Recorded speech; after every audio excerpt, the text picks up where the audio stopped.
बिहार में विधानसभा चुनाव से पहले कानून व्यवस्था का मुद्दा गरमाया हुआ है। सूबे में आए दिन किसी न किसी की हत्या कानून व्यवस्था पर लगातार सवाल खड़े कर रही है। वहीं विपक्ष ने बिहार में बिगड़ती कानून व्यवस्था को लेकर चिराग पासवान पर भी सवाल खड़े किए हैं। एनडीए में सब कुछ ठीक नहीं है। चिराग पासवान जी लगातार सवाल खड़े कर रहे हैं। उनको भी पता है कि जेडीयू बीजेपी मिलकर सत्ता की मलाई खा रही है।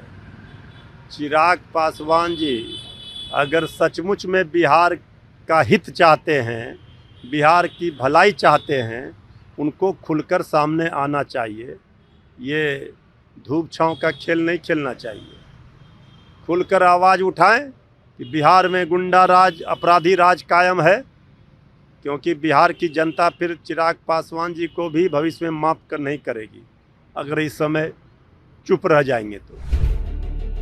वहीं दूसरी ओर बिहार में कानून व्यवस्था के मुद्दे को लेकर खुद चिराग पासवान ने भी चिंता जताई। उन्होंने कहा कि बिहार में कानून को व्यवस्थित रखना राज्य सरकार की जिम्मेदारी है।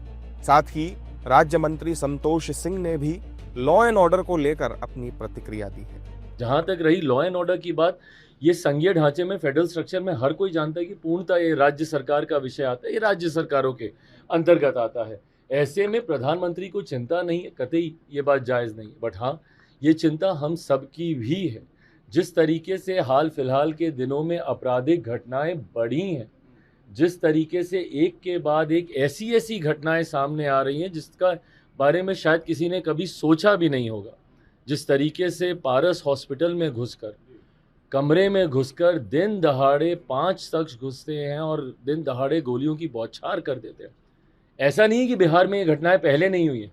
जो लोग जंगल राज जिनके नेतृत्व में होता था, आज जब वो हम लोग पे उंगली उठा रहे हैं तो उनसे पूछने की ज़रूरत है कि 98 में पीएमसीएच में भी इसी तरीके से गोली चली थी और उस वक्त के मंत्री, उनकी हत्या कर दी गई थी।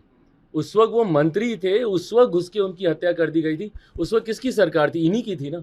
पर ना उस वक्त की इस घटना को जायज़ ठहराया जा सकता है, ना आज की इस घटना को जायज़ ठहराया जा सकता है। हकीकत ये है कि अगर एक भी आपराधिक घटना होती है तो प्रशासन को जिम्मेदारी लेनी होगी। एडीजी लॉ एंड ऑर्डर इस तरीके की बातें कतई नहीं कह सकते हैं कि भाई बरसात के से पहले इस तरीके की घटनाएं होती हैं। क्यों? क्योंकि किसान खाली बैठा रहता है। भाई जो अन्नदाता है हमारा, आप उसके ऊपर इस तरीके का आप आरोप लगा रहे हैं।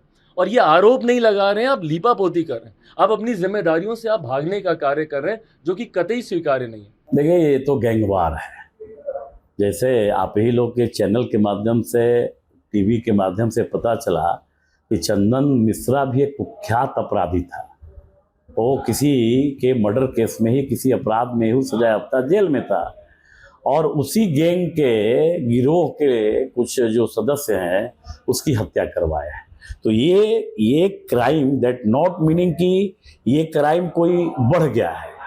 ये क्राइम ऑर्गेनाइज क्राइम है, संगठित क्राइम है।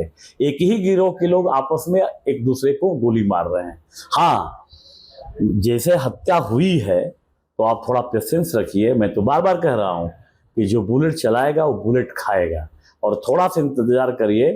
चंदन मिश्रे के भी हत्यारे, वो भी हत्यारे, ये भी हत्यारे।